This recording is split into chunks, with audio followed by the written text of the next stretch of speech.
إنا لله وإنا عليه راجعون.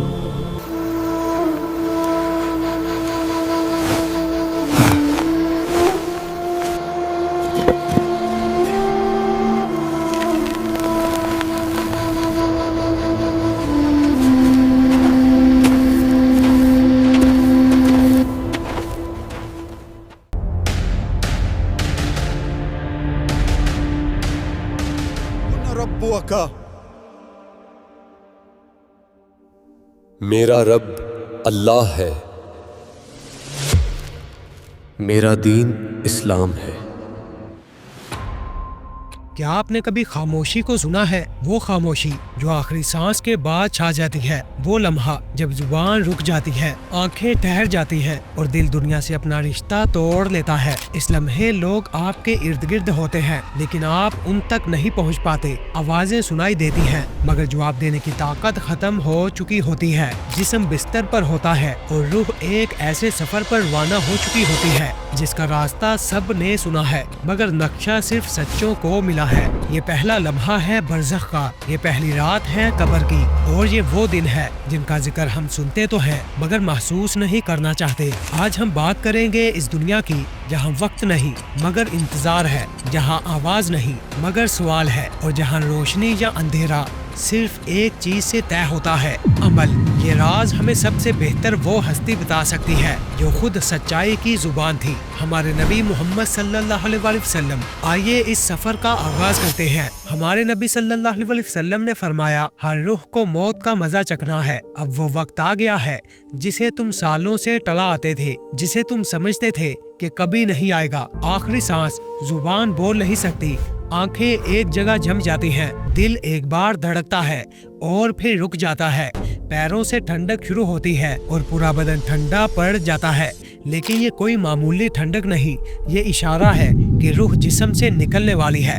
اس وقت روح پیروں سے نکلتی ہے، پھر ٹانگوں سے، پیٹ سے، سینے سے اور آخر میں گلے تک پہنچ جاتی ہے۔ سورہ الواقعہ میں اللہ فرماتا ہے، جب روح گلے تک آ جائے اس وقت سارا درد ایک ساتھ اکٹھا ہو جاتا ہے، جیسے کہ پورا بدن ایک ساتھ چاقوؤں سے کاٹا جا رہا ہے۔ حدیث میں ہے کہ روح شروع سے جسم میں آنا ہی نہیں چاہتی تھی، اس لیے نکلنا بھی مشکل کر دیا گیا۔ اس تنقیح کے وقت آپ کے پاس ایک سیاہ روپ آتا ہے، شیطان، وہ لعنت اللہ جو زندگی پر گمراہ کرنے کی کوشش کرتا رہا۔ آخری بار آتا ہے، اس بار ہاتھ میں پانی کا پیالہ لیے کہتا ہے، اپنا ایمان چھوڑ دو، یہ پانی لے لو۔ اس وقت ساری زندگی فلم کی طرح آنکھوں کے سامنے گزر جاتی ہے، نمازیں، گناہ، آنسو، غفلت، توبہ، سب یاد آتا ہے۔ شیطان اپنے پرانے طریقے سے کان میں پھسپھساتا رہے گا، کبھی مر چکے ماں باپ کا روپ دھار کے آئے گا، کبھی دوسرے مذہب کی طرف بلائے گا، لیکن اگر دل میں سچا ایمان ہو تو آپ اس کی بات نہیں مانیں گے۔ اور اگر زندگی میں شک ہی شک تھے، ایمان کمزور تھا، تو آسانی سے دھوکہ کھا کر اسلام چھوڑ دیں گے، آخری لمحے میں بھی۔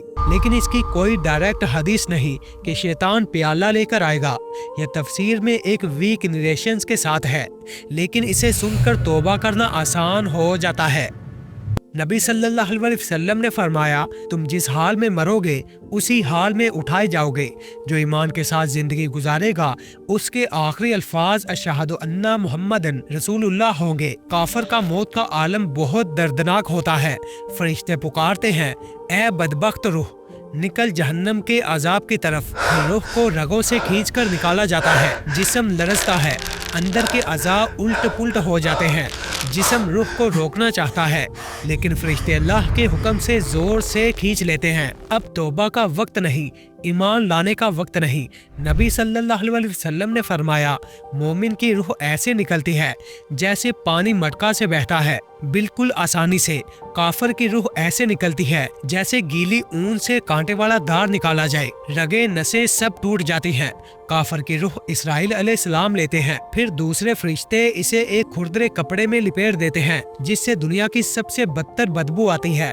جب وہ روح کو لے کر آسمان کی طرف لے جاتے ہیں، ہر فرشتے کی جڑ سے گزرتے ہیں تو وہ پوچھتے ہیں، یہ کس کی گندی روح ہے۔ پہلے آسمان پر پہنچ کر دروازہ کھلوانے کی درخواست کرتے ہیں، دروازہ نہیں کھلتا، پھر اللہ کا حکم آتا ہے اس کا نام سجین میں لکھو، زمین کے سب سے نیچے، پھر روح کو اونچائی سے پھینک دیا جاتا ہے۔ لیکن مومن کے ساتھ الٹا ہوتا ہے، فرشتے نورانی روپ میں آتے ہیں، چہرے چمکدار، باتیں مہربانی سے، کہتے ہیں اے پاک روح نکل اپنے رب کی رحمت اور مغفرت کی طرف۔ روح کو ریشم میں لپیٹا جاتا ہے، خوشبودار کیا جاتا ہے۔ جب آسمانوں سے گزرتے ہیں تو ہر فرشتہ پوچھتا ہے یہ کس کی خوشبودار روح ہے، اس کے دنیا کے سب سے اچھے نام اور صفتیں بتائی جاتی ہیں۔ 7ویں آسمان تک ہر دروازہ کھل جاتا ہے، اللہ فرماتا ہے میرے بندے کا نام علیین میں لکھو، پھر حکم ہوتا ہے اسے زمین پر واپس کر دو، میں نے وہاں سے بنایا تھا، وہاں لٹانا ہے، وہاں سے دوبارہ اٹھانا ہے۔ موت کے بعد جسم زمین پر رہتا ہے، غسل دیا جاتا ہے۔ نبی صلی اللہ علیہ وسلم نے فرمایا اپنے مردے کو اچھی طرح سے غسل دو، کیونکہ روح اب بھی جسم سے ایک عجیب تعلق رکھتی ہے، ہر قطرہ پانی، ہر چھوئن روح محسوس کرتی ہے۔ پھر کفن پہنایا جاتا ہے، ایک سیدھا سفید کپڑا بنا سلائی کے۔ جو شخص گھنٹوں کپڑے چنتا تھا اب صرف 3 کپڑے۔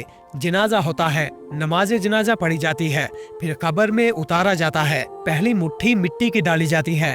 آپ سن سکتے ہیں لیکن جواب نہیں دے سکتے، سب چلے جاتے ہیں، پیروں کی آواز دور ہوتی جاتی ہے، پھر قبر ہلتی ہے، دیواریں پھٹتی ہیں، منکر اور نکیر آتے ہیں، آنکھوں میں بجلی، آواز میں گرج، بال زمین تک، پوچھتے ہیں من ربو کا، تیرا رب کون ہے؟ وہ کہتا ہے میرا رب اللہ ہے۔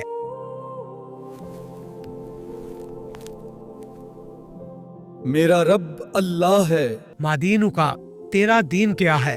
وہ کہتا ہے میرا دین اسلام ہے۔ اور اب تیسرا سوال، یہ سب سے بڑا، سب سے خوبصورت اور سب سے خوفناک سوال ہوتا ہے۔ فرشتے کہتے ہیں انظر، دیکھو، اور اچانک قبر کے اندھیرے میں ایک نور پھیل جاتا ہے، ایک چہرہ مبارک ظاہر ہوتا ہے، وہ چہرہ جسے دنیا نے سب سے زیادہ پیار کیا، وہ چہرہ جسے دیکھ کر صحابہ رو پڑتے تھے، وہ چہرہ جو رحمت للعالمین سرور کائنات محمد مصطفیٰ صلی اللہ علیہ وسلم کا ہے۔ فرشتے کہتے ہیں یہ شخص کون ہے؟ ان کے بارے میں تو زندگی میں کیا کہتا تھا؟ انہیں جانتا ہے؟ اب مومن کے دل سے آواز نکلتی ہے، وہ رو رو کر کہتا ہے یہ اللہ کے رسول ہیں، یہ محمد مصطفیٰ صلی اللہ علیہ وسلم ہے جو حق لے کر آئے، میں نے ان کی بات مانی، ان کے سنت پر چلا، ان سے محبت کی، ان کے لیے زندگی گزاری، اشہد ان محمد رسول اللہ، بس یہی کلمہ جو دنیا میں پڑھا تھا اب قبر میں کام آ گیا۔ اور اگر کوئی منافق یا بے دین ہوگا وہ ہاتھ ملتا رہے گا، ہاں مجھے نہیں پتا، لوگ جو کہتے تھے میں وہی کہتا تھا، اور جواب صحیح تو ایک نورانی شخص آتا ہے اور کہتا ہے میں تیرے نیک اعمال ہوں، تیری نمازیں، روزہ، سجدہ، آنسو، میں یوم القیامہ تک تیرے ساتھ رہوں گا۔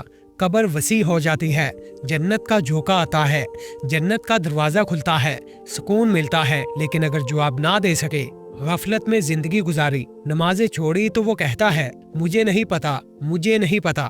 پھر قبر اتنی تنگ ہو جاتی ہے کہ پسلیاں ایک دوسرے میں گھس جاتی ہیں، جہنم کا دروازہ کھلتا ہے، گرم ہوا اور بدبو آتی ہے، ایک بدصورت شخص آتا ہے اور کہتا ہے میں تیرا برا اعمال ہوں۔ پھر 99 زہریلے سانپ بھیجے جاتے ہیں جو قیامت تک کاٹتے رہتے ہیں۔ نبی صلی اللہ علیہ وسلم نے فرمایا اگر ایک سانپ کا زہر زمین پر گر جائے تو قیامت تک وہ زمین پر کچھ بھی نہ ہوگا۔ قبر میں چلانے والا چلائے گا لیکن کوئی بھی نہیں سنے گا۔ حضرت عمر رضی اللہ تعالیٰ عنہ نے ایک خواب میں حضرت علی رضی اللہ تعالیٰ عنہ سے کہا منکر نکیر نے ہر چیز پوچھی لیکن الحمدللہ گزر گیا۔ برزخ اصل میں قبر کا روحانی عالم ہے، نہ سورج پھر بھی نور سے بھرا ہوا۔ وہاں مومن اپنے پہلے گزر چکے پیاروں سے ملتے ہیں، باتیں کرتے ہیں، وہاں کھانا پینا، سکون اور خوشیاں ہوتی ہیں۔ جنت کے شہید اپنی روح کو ہرے پرندوں میں سوار کر کے جنت میں گھومتے ہیں، اور کبھی کبھی وہ اپنے زندہ پیاروں سے خوابوں میں ملنے بھی آتے ہیں۔ یہ خواب بہت جگہ سننے کو ملتا ہے لیکن یہ سیدھا کسی حدیث میں نہیں بتایا گیا، یہ ایک ویک روایت ہے۔ یہ بات تفسیر میں لکھی ہے لیکن صحیح نہیں ہے۔ تو جب آپ اپنے کسی قریبی کی قبر پر دعا کرتے ہیں اور ایک پرندہ گا اٹھتا ہے تو ہو سکتا ہے کہ وہ ان کی روح ہو جو آپ کو سلام کرنے آئی ہو۔ ایک روایت میں ایک شخص نے رسول اللہ صلی اللہ علیہ وسلم سے پوچھا یا رسول اللہ کیا مرنے والوں کو ایک دوسرے کی پہچان ہوتی ہے؟ آپ صلی اللہ علیہ وسلم نے فرمایا ہاں، وہ ایک دوسرے کو پہچانتے ہیں جیسے ایک ہی ڈالی پر بیٹھے پرندے ایک دوسرے کو پہچانتے ہیں۔ تو ہمارے اپنے ہمیں ہمیشہ کے لیے نہیں چھوڑتے، وہ بس اپنی قبروں میں ہمارا انتظار کر رہے ہوتے ہیں۔ برزخ میں وقت دنیا سے بہت تیزی سے گزرتا ہے، نہ ان کی موت اور نہ ہماری موت آخری ہے۔ روحوں کا رشتہ کبھی ٹوٹتا نہیں، بس ایک ڈائمینشن کا پردہ بیچ میں آ جاتا ہے۔ موت رشتے ختم نہیں کرتی، بس اسے دوسری جگہ لے جاتی ہے۔ جن کو اللہ اجازت دیتا ہے وہ کبھی کبھی دنیا میں بھی ظاہر ہو سکتے ہیں، نیک روپ میں چلتے پھرتے دکھائی دیتے ہیں۔ نبی صلی اللہ علیہ وسلم کے زمانے میں بنو سلیم قبیلے کا ایک جوان مر گیا۔ اس کی ماں بہت روئی اور نبی صلی اللہ علیہ وسلم کے پاس آئی اور بولی، یا رسول اللہ، ہمارے قبیلے میں ایک کے بعد ایک لوگ مر رہے ہیں، کیا میں اپنے بیٹے کو سلام بھیج سکتی ہوں؟ آپ صلی اللہ علیہ وسلم نے فرمایا، ہاں بھیج سکتی ہو۔ تم جو اپنوں کو کھو چکے ہو ان کے لیے یاد رکھو، تم ٹرین اسٹیشن پر کھڑے ہو، تمہارا پیارا بس ایک اسٹیشن آگے چلا گیا ہے، وہاں نیٹ ورک نہیں ہے، اس لیے بات نہیں ہو سکتی، بس اتنی سی بات ہے، لیکن وہ تمہارا انتظار کر رہے ہیں اور تم سے اب بھی جدا نہیں ہوئے۔ جو نیک عمل تم کرتے ہو، صدقہ دیتے ہو، خصوصاً دین کے لیے جو کچھ کرتے ہو، وہ ان تک پہنچتا ہے اور وہ خوشی سے جھوم اٹھتے ہیں۔ تو قبر میں سکون کس کو ملتا ہے؟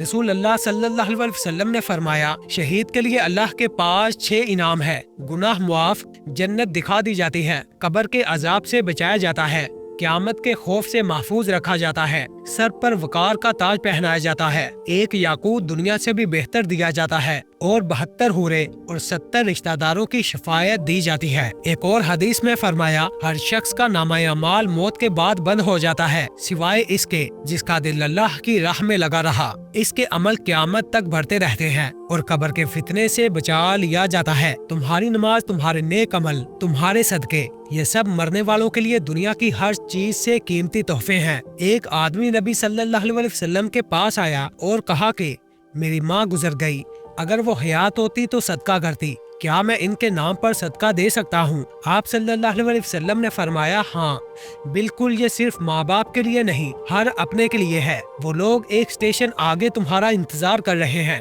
جب تم پہنچو گے تو وہ کہیں گے جو تم نے بھیجا تھا سب پہنچ گیا۔ حضرت عمر رضی اللہ تعالیٰ عنہ نے پوچھا، یا رسول اللہ، قبر میں جب منکر نکیر آئیں گے تو کیا ہمیں وہی عقل ہوگی جو اب ہے؟ آپ صلی اللہ علیہ وسلم نے فرمایا، ہاں بالکل وہی۔ عمر رضی اللہ تعالیٰ عنہ بولے، تو پھر کوئی ڈرنے کی بات نہیں۔ اسی وقت آیت نازل ہوئی، اللہ مومنین کو دنیا اور آخرت میں کلمہ ثابت سے قائم رکھے گا۔ جب تم قبر میں جاؤ گے تو وہاں ایک نئی فیملی تمہارا انتظار کر رہی ہوگی۔ رسول اللہ صلی اللہ علیہ وسلم اور صحابہ وہ تمہارے نئے گھر والے ہوں گے۔ جنازے کی دعا میں ہم کہتے ہیں، اے اللہ انہیں بہتر گھر دے، بہتر فیملی دے، بہتر سپاؤس دے۔ کچھ علماء کہتے ہیں یہ برزخ کے صالحہ روحوں کی طرف اشارہ ہے، کچھ کہتے ہیں دنیا والی فیملی ہی رہے گی لیکن سارے گلے شکوے، غصہ، برائیاں ختم ہو جائیں گی۔ کچھ کہتے ہیں جنت میں اپنے اور دین کے ساتھی دونوں ساتھ ہوں گے۔ ہر طرح سے بات یہی ہے کہ رشتہ کبھی ٹوٹتا نہیں۔ ہر دعا، ہر صدقہ، ہر قرآن کی تلاوت جو تم ان کے نام پر کرتے ہو وہ ان تک نور بن کر پہنچتا ہے۔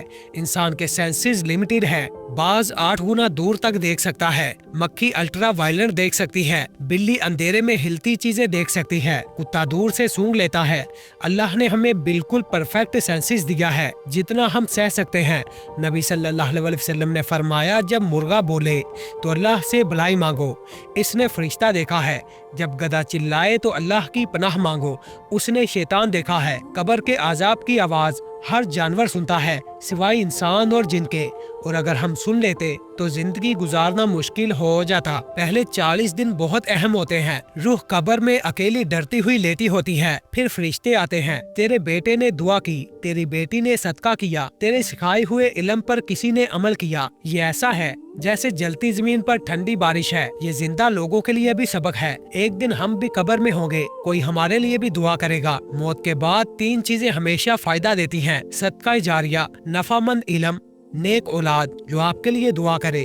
قبر میں جب روح ڈرتی ہوتی ہے اور فرشتے کہتے ہیں تیرے بیٹے نے دعا کی، قبر نور سے بھر جاتی ہے۔ قبروں کی زیارت کرو، یہ آخرت کی یاد دلاتی ہے۔ سورہ الملک قبر کے عذاب سے بچاتی ہے۔ سورہ یاسین، سورہ فاتحہ، سورہ اخلاص، ہر آیت قبر میں روشنی بن کر اترتی ہے۔ جو گناہگار قبر میں جاتا ہے اس کے سامنے پردہ اٹھایا جاتا ہے۔ دیکھو یہ دنیا تھی جس کے پیچھے تم بھاگتے تھے، اب یہ جنت تھی جو تم نے کھو دی۔ اور پھر دوسرا پردہ اٹھایا جاتا ہے، تمہارا مال اب دوسروں کے پاس ہے، تمہارے بچے کھا رہے ہیں، تمہارے جسم کو کیڑے کھا رہے ہیں۔ آواز آتی ہے کچھ بھی ساتھ نہیں گیا۔ اور سب سے بڑی خیرات تھی تمہاری عمر، وہ اللہ کی راہ میں نہ گزاری تو کیا فائدہ، امیر ہو یا غریب، قبر میں سب برابر ہیں، صرف عمل کام آئیں گے۔ اگر یہ باتیں دل کو لگی تو سمجھ لو اللہ نے تمہیں یاد کیا ہے۔ اس ویڈیو کو کسی ایسے شخص تک ضرور پہنچاؤ جسے آج اس یاد دہانی کی ضرورت ہو۔ ویڈیو کو لائک اور چینل کو سبسکرائب کرو، کیونکہ یہ صرف ویڈیو نہیں، آخرت کی تیاری ہے۔